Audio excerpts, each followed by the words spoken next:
Isang araw, ako'y napatingin sa salamin.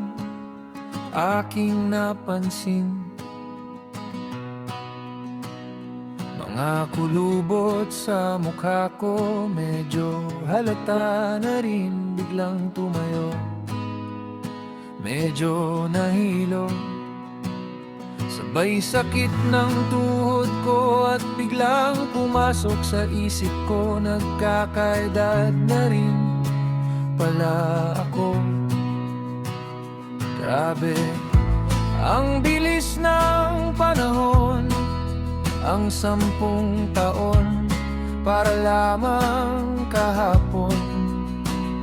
Yung mga batang maliit, pag tayo'y mag-a-outing, pwede mong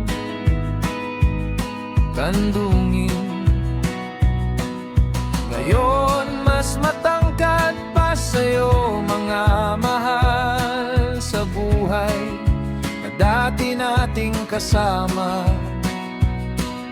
Ngayon ang iba'y wala na, ganyan talaga.